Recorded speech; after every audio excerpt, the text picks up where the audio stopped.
Inteligencia artificial.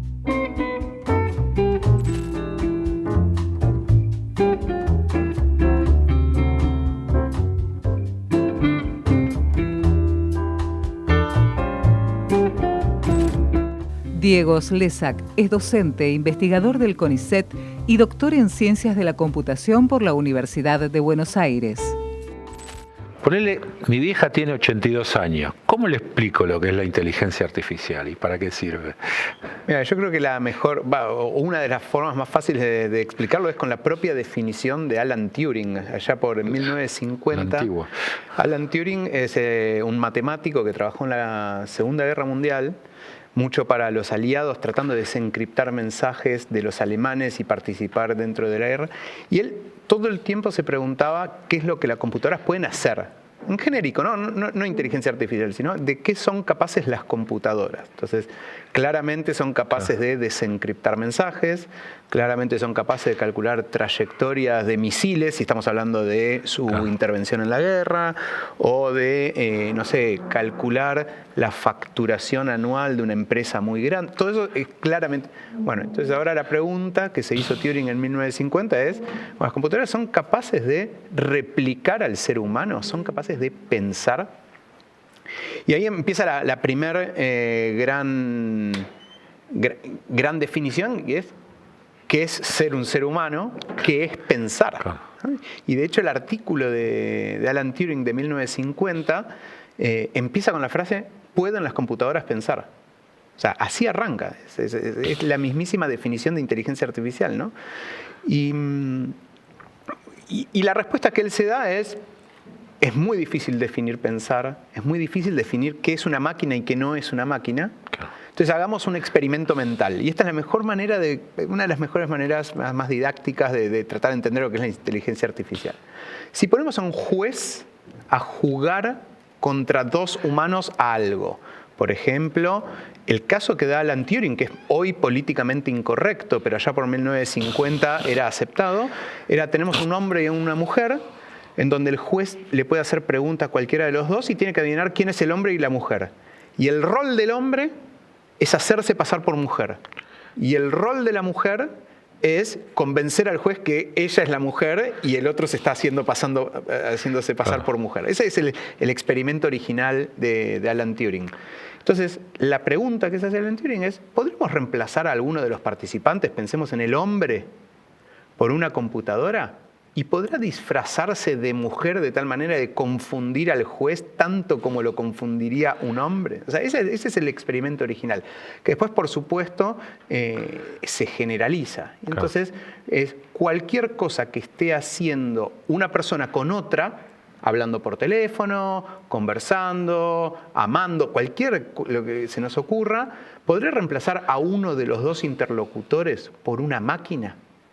Y entonces que la otra persona no se dé cuenta, ahí estaremos hablando de inteligencia artificial. Entonces la definición pasa por, si querés, el disfrazarse de ser humano. La inteligencia artificial sería la capacidad de la computadora de disfrazarse de un ser humano. Hay como un temor ahí, ¿no?, de que pueda ser reemplazado. Viste que se discute mucho que hay disciplinas que no van a existir más. ¿Cómo lo ves eso?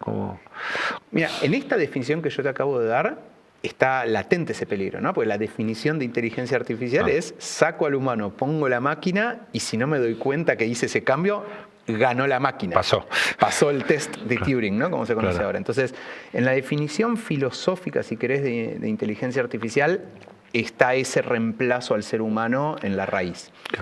Ahora, la primera vez que aparece la palabra inteligencia artificial no es en ese artículo de Alan Turing, sino es unos años después, que es 1956, en un workshop que se llamó el Dartmouth Workshop en Estados Unidos, donde 10 grandes pensadores de matemática y de computación dijeron, vamos a sentarnos un verano estadounidense, un verano en agosto, a pensar cuáles son los temas fundamentales de esto que está pasando con las computadoras que procesan muy rápido y a delimitar las líneas de investigación necesarias para que la computadora pueda reemplazar tareas cognitivas.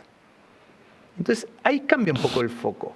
Se va del foco filosófico de la máquina como reemplazo del ser humano a una visión más ingenieril, claro, ya que vos sos ingeniero. De procesamiento. De procesamiento, ¿no? Claro. Bueno, las computadoras tienen un poder de procesamiento. ¿Qué pueden procesar y qué no? Definamos cuáles son esas habilidades cognitivas que los seres humanos hacen muy bien y veamos si la máquina puede reemplazarlas una a una. Puede reemplazar el lenguaje, puede reemplazar la creatividad, pueden reemplazar la capacidad del azar, pueden reemplazar los sentimientos, pueden reemplazar cada una de las habilidades. Entonces se plantea toda una línea de investigación muchísimo más ingenieril. Y si querés, yo hoy, volviendo a tu pregunta, que es el miedo al reemplazo, a mí me gusta decir que la inteligencia artificial hoy todavía reemplaza tareas, no personas. Correcto. Entonces es una herramienta extremadamente poderosa, extremadamente versátil y muy rápida en su velocidad de cambio, pero lo que está cambiando es cuáles son las habilidades que transforma o que reemplaza. No está reemplazando seres humanos, está reemplazando tareas que nosotros hacemos cotidianamente y que antes no eran posibles de hacer por una computadora y así. Pero yo creo que ahí está la esencia de perderle el miedo un poquito a la inteligencia artificial. Pero es una herramienta. Para mí es una herramienta. Siempre es una herramienta.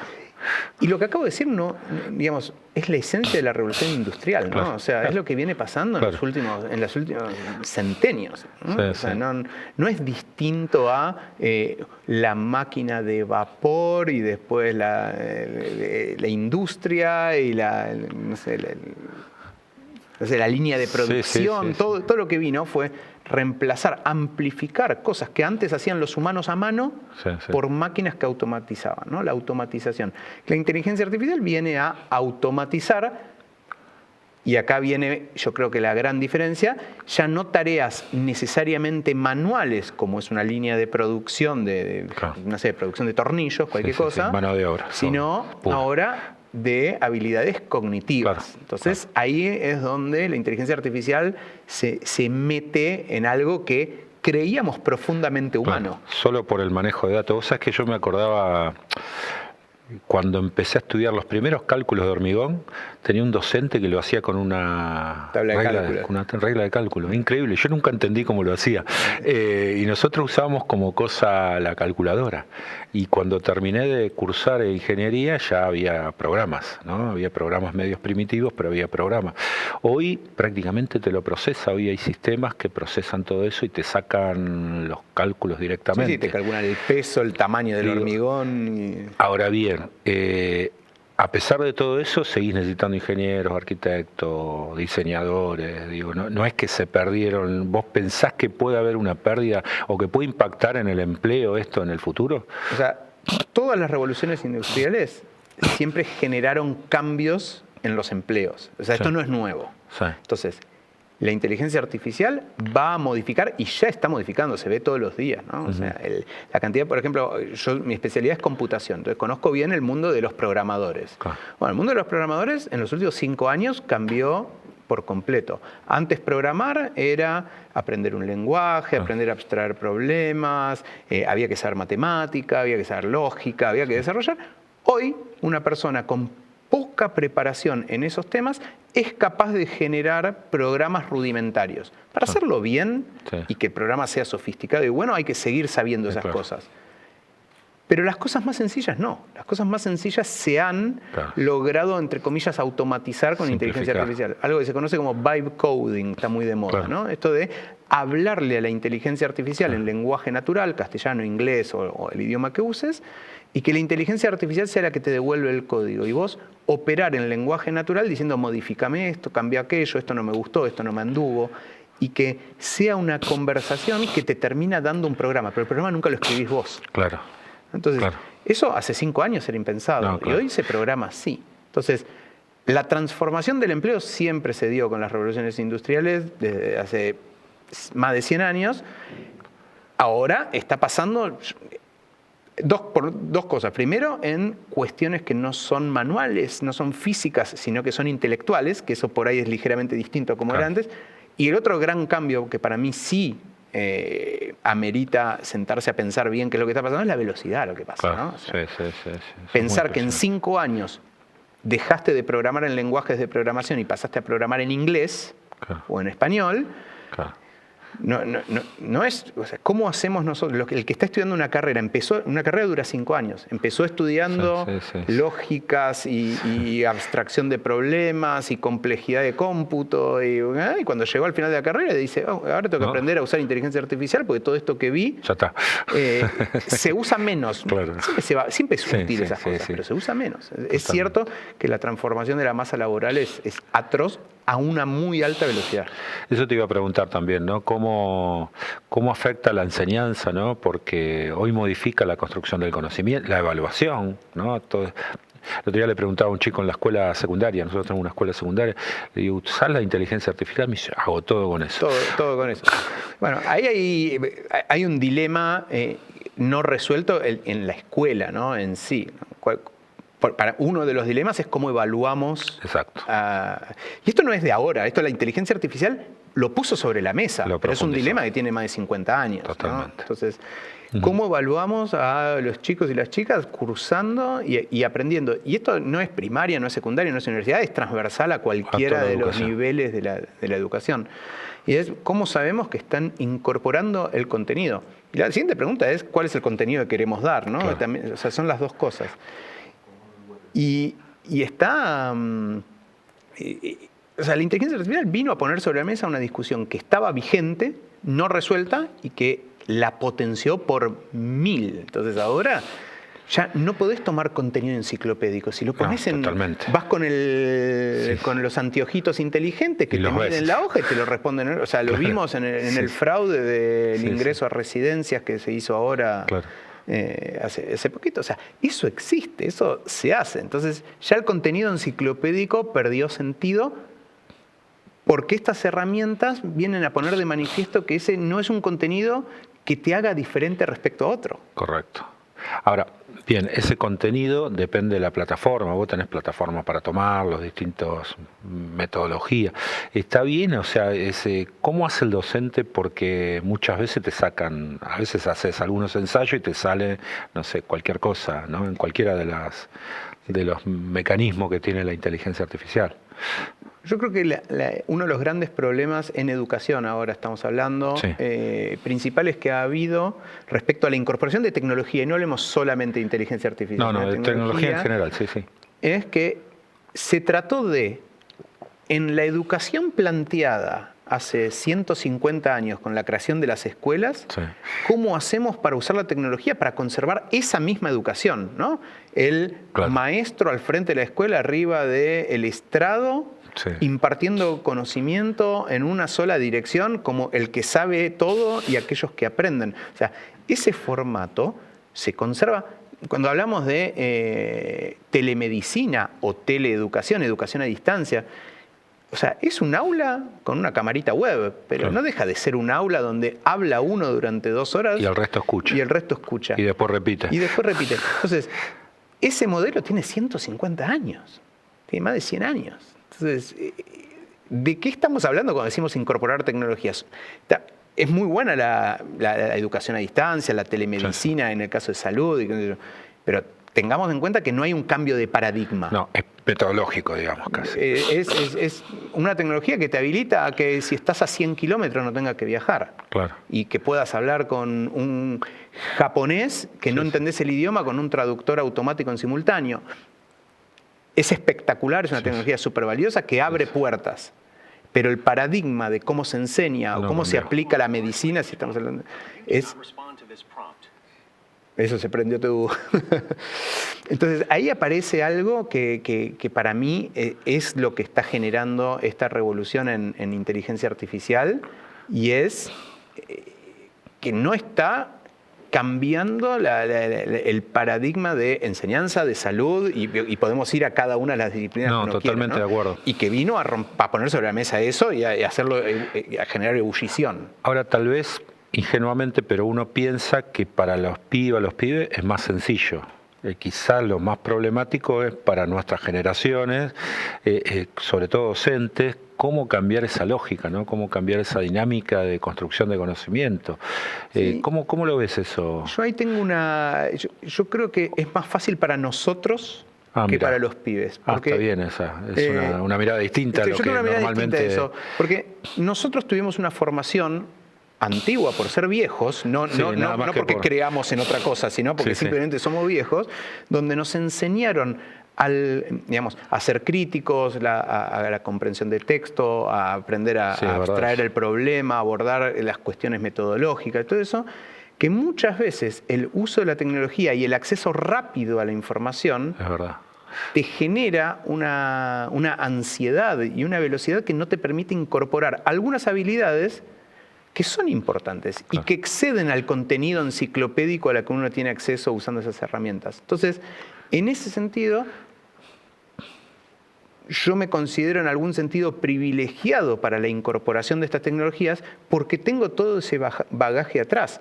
De hecho, ahora voy a decir algo que suena peligroso, pero ¿quiénes son los más perjudicados por la incorporación de esta tecnología en el campo laboral? Los pibes, los juniors. Claro. Alguien como yo, formado, experto, yo agarro una inteligencia artificial, no necesito más un estudiante de licenciatura o un estudiante de secundario. ¿Cómo voy a contratar a un estudiante de secundario y para enseñarlo voy a tardar un mes algo que con la inteligencia artificial yo resuelvo en 2 horas? O sea, si lo hago es por una cuestión ideológica de lo que considero yo que está bien hacer como docente, y lo hago. Correcto. Pero definitivamente es más ineficiente. Entonces, medida la eficiencia en función de cuántas horas de gasto velocidad yo y de tiempo, velocidad, o sea, medido desde ese lugar de eficiencia, no tiene ningún sentido contratar a... Entonces, los más perjudicados son los pibes. Entonces, en ese sentido, yo no creo que nuestra generación sea la más perjudicada y la que más le cueste adaptarse. Todo lo contrario. Es una linda mirada. Tiene que ver con el pensamiento crítico, básicamente, ¿no? Hoy creo que uno de los dilemas es ese, cómo generar pensamiento crítico en esa velocidad. En esa velocidad. Uno de los grandes problemas que genera, diría, las redes sociales, yo ni siquiera hablo de algoritmos, de inteligencia artificial, ni siquiera de tecnología, las redes sociales, es esa... necesidad de todo ya, todo ahora, y la falta de ocio y de pensamiento en blanco. O sea, yo me acuerdo cuando yo era chico, yo me aburría. Yo tenía tiempo de no hacer nada, decía, uy, ¿qué tengo? Y pasaba horas en una de esas sin hacer nada, aburrido. ¿No? Pero ese aburrido terminaba generando cosas. Era creativo de alguna manera. A la larga era creativo, no a la corta. De alguna manera. Hoy en día, o sea, si vos te agarrás cualquier red social, no termina. El contenido es total. El tiempo utilizado es tanto como uno tenga ganas o uno le permitan o uno tenga tiempo. Entonces, en ese sentido nosotros tenemos una ventaja. En ese sentido yo creo que el gran desafío es cómo hacer para recuperar esas enseñanzas que pasaban cuando uno tenía tiempo de ocio, tiempo libre, en donde era obligado a aburrirse porque no había otra cosa para hacer. Cuando tenés todo un sistema que no te permite tener ese tiempo. Ese tiempo no va a estar. Yo no soy de los que dice que prohibamos los celulares y volvamos al tiempo de ocio. Eso no va a pasar. La pregunta es, ¿qué hacemos sabiendo que no va a pasar? Sabiendo que no va a pasar, para que esas habilidades que yo considero importantes, que mucha gente considera importantes, de alguna manera no se pierdan en ese camino de la tecnologización de casi cualquier cosa, ¿no? Claro. Ahí hay como 2 dilemas, ¿no? Uno, viste que en hay como algunos proyectos de prohibir el celular en la escuela, ¿no? En la primaria y secundaria, básicamente porque dice que perturba. Algunos países que vuelven al papel porque en realidad no por la pantalla en sí, sino porque te distrae todo lo que ingresa. ¿Cómo visualizas eso? Yo doy un ejemplo. Yo estoy totalmente de acuerdo con esas prohibiciones. No suponer que hay que hacer desaparecer los celulares, pero sí de poner restricciones al uso en distintas edades, distintas restricciones. ¿No? Yo uso un ejemplo bastante clásico. Yo cuando me aburría, cuando tenía tiempo de ocio, terminaba jugando con los autitos. ¿Y con qué autito jugaba? Con el Marlboro de Ayrton Senna. Claro. El Marlboro. O sea, yo, un niño de 10 años, jugaba con un autito de marca de cigarrillos. Que hoy me llegan a ver a un niño jugando con un paquete. Yo jugaba con un paquete de cigarrillos que fumaba mi viejo al lado. O sea, era algo totalmente estándar. O sea, hoy vemos a un niño de 10 años El otro día estábamos mirando fotos familiares y estaba una torta mía de cumpleaños, no me acuerdo, 4, 5, 6 años. Al costado de la torta era totalmente pelada, no tenía mucho adorno. Ahora las tortas son todas adornadas, pero no tenía mucho adorno. Y al costado el paquete de puchos. Claro. Y un pucho prendido con un... Y se fumaba en todos lados. Que se fumaba en todos lados. Hasta en el avión. Entonces, claro. yo en mi cumpleaños estaba con la caja. Y en algún momento dijeron, che, esto está mal. Y ¿te prohibieron fumar? No. A menores de 18 no se fuma. Fumar en la calle, claro. no en el espacio público. Fumar en la calle, no en la puerta de un edificio que moleste el ingreso del humo. Empezaron a haber cada vez más restricciones. El que quiere fumar puede fumar. Sí, incluso ves un atado de cigarrillo y te da miedo, ¿viste? Porque... Bueno, yo creo que las redes sociales, los algoritmos, inteligencia artificial, todo este tipo de cosas va a ir en ese camino. Nos vamos a ir dando cuenta de los efectos nocivos que tiene el uso. Yo te diría, más las redes sociales y el celular inteligente que la inteligencia artificial. Correcto. En cómo afecta a los procesos cognitivos y al desarrollo de los niños. Sí. Y entonces, esto que vos decías de volver al papel, está recontra demostrado que leer un libro en papel no es lo mismo que leer un ebook, no es lo mismo que un audiolibro, no es lo mismo. El papel es el papel. Eso ya está demostrado, está estudiado por la neurociencia. Y se ven fisiológicamente, haces una resonancia magnética en los chicos y se ven diferencias. O sea, eso ya está estudiado. Ya se sabe. Y lo mismo pasa con las interrupciones, con el celular. Entonces, lo de prohibir celulares en el colegio... A ver, el día tiene 24 horas. Vas 6, 8 horas al colegio. 6, 8 horas no uses el celular. O sea, aunque sea, tengamos ratos de no celular, un rato. Un poco lo que yo veo también con los padres es que también trabajan en el uso, ¿no? del celular, porque todos los pibes tienen un celular. Y le dan como un tiempo, ¿no? Que tiene que ver con esto que planteas. Para mí me preocupa el tema de las redes. ¿Cómo es? Porque viste que hay mensaje de odio, mensaje agresivo. Eso pasaba por ahí en la vida real, pero ahí pareciera, o por ahí por lo veo yo de afuera, como potenciado. ¿Es así o es una percepción nomás? No, eso está recontramedido. Y el ejemplo clásico es escuela primaria, ¿no? Yo tengo una hija justo terminando la primaria, entonces estoy sufriendo esto que estás diciendo en carne propia. Hoy cualquier problema que se genera en la escuela continúa por fuera de la escuela. ¿Cómo arreglábamos nosotros los problemas? Nosotros nos agarrábamos a piña, las chicas se peleaban también, chicas con chicos, chicos con chicos, era todo contra todos. Pero terminaba, a la hora del recreo, terminaba la escuela a las 4 de la tarde, volvías a tu casa, hasta las 8 de la mañana, al día siguiente, no pasaba nada. Estabas en tu casa, comías fideo y volvías al día siguiente. Y si era un problema en serio, al día siguiente seguía. Y si era una pavada, se terminaba ya. Nadie se acordaba de eso y te estabas jugando a la pelota en el recreo. Entonces, eso se perdió.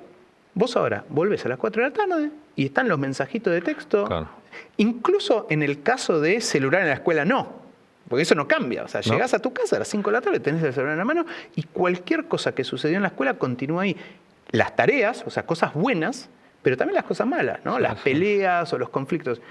Con el adicional que la comunicación por medios digitales no es lo mismo que mirarse a la cara.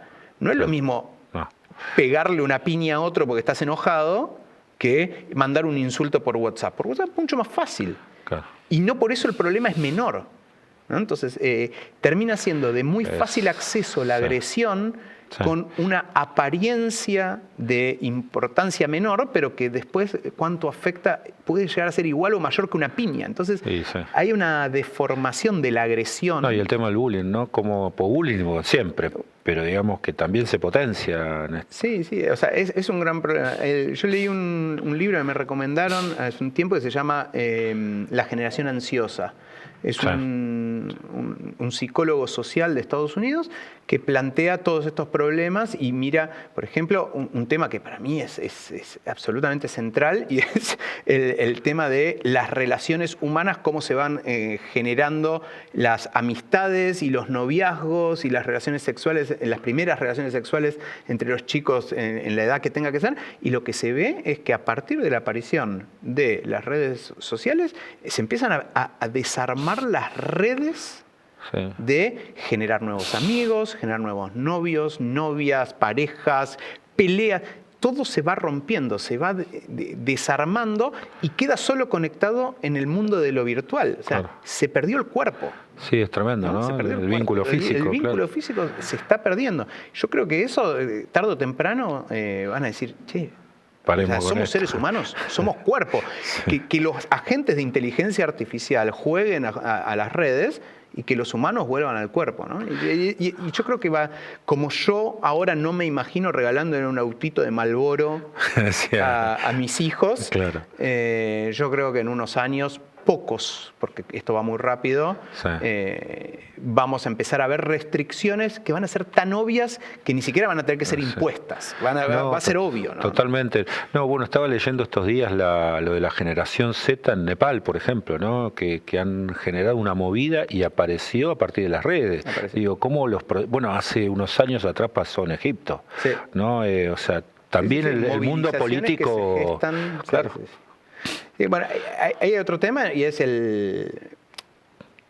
todas estas redes, además está la inteligencia atrás metida en el medio, en donde los algoritmos refuerzan o los sentimientos, o aniquilan ciertos pensamientos a partir de lo que te muestran. Entonces, de golpe aparece la manipulación en el medio, ¿no? Y puede ser una manipulación intencional o, si somos bien pensados, no intencional. Aún así es una manipulación, aún así es un problema, ¿no? O sea, algoritmos que empiezan a tomar decisiones por nosotros, y cuando digo por nosotros es no por el individuo que está haciendo consumo del algoritmo, sino hay una red social que quiere maximizar la cantidad de minutos que la gente usa esa red social. Bueno, el algoritmo en una de esas, para hacer eso, te empieza a fortalecer alguna idea porque vio que a vos te capta esa idea y de golpe te bloqueó el acceso a otras ideas. Y ahí no hay una manipulación intencional de soy de izquierda, soy de derecha. Es comercial. Es estrictamente comercial, decidido por una máquina. Claro, tremendo. Y esto pasa todo el tiempo. Con el tema de los modelos, viste que hay, como ahora se está desarrollando en Chile, por ejemplo, el LATAM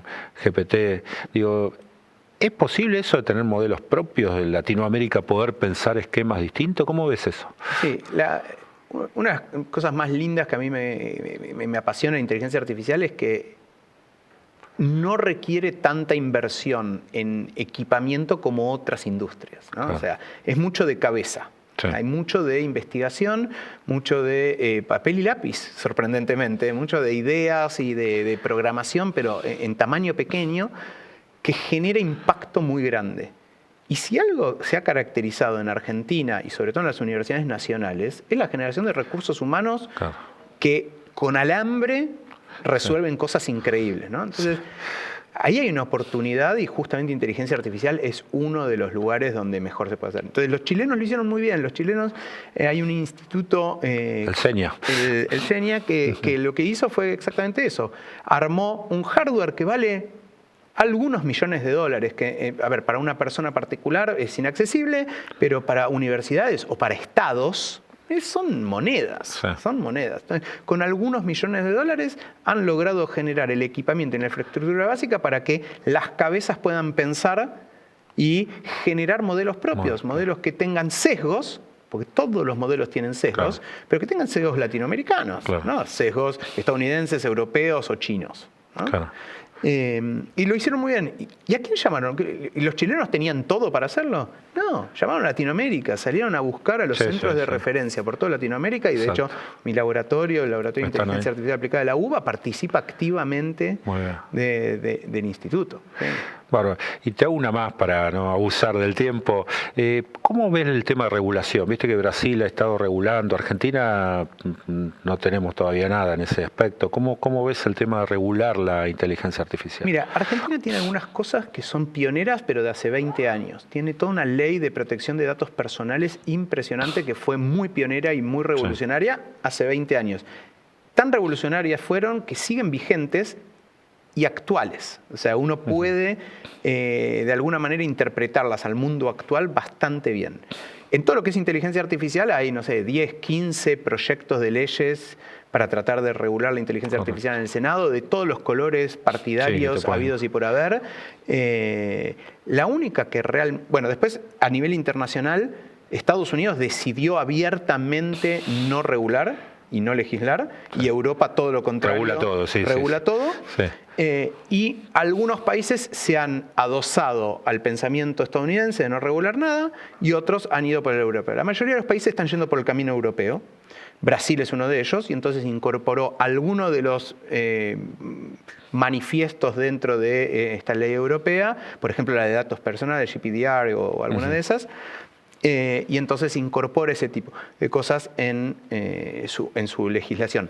Hoy acaba de firmarse el ingreso de Uruguay al tratado que hizo el Consejo Parlamentario Europeo de la Ley de Inteligencia Artificial. Mirá. O sea, Uruguay se incorporó recientemente, en las últimas horas, a este tratado y es el primer país latinoamericano a incorporarse formalmente al tratado del Consejo Parlamentario Europeo. Tal vez los europeos a veces se quejan que hay demasiado, un exceso de regulación, ¿no? Bueno, un problema que está viendo es que los europeos se están quedando atrás en el desarrollo de tecnología, porque la regulación viene con restricciones con restricciones y obligaciones que son costosas en tiempo y en plata. Claro. Entonces, Europa está un poquito atrasado respecto a, no sé, China y Estados Unidos, que liberan por completo, internamente liberan, ¿no? Porque para afuera no liberan nada, pero totalmente. Internamente liberan. Y entonces, ahí hay todo un desafío de cuál es encontrar el punto intermedio en te regulo y yo quiero tener control sobre lo que está pasando y yo creo que es algo que hay que tener, sobre todo por los sesgos, y entonces bien por Chile que arrancó con el LATAM GPT, pero por otro lado, ¿cómo haces que esa regulación no te ponga en desventaja y no te permita desarrollarte? No te digo a la par, porque si liberas todo, no va a ser a la par, también con los riesgos de no ir a la par. No hace falta ir a la par, pero aunque sea estar cerca y no quedarse demasiado atrasado.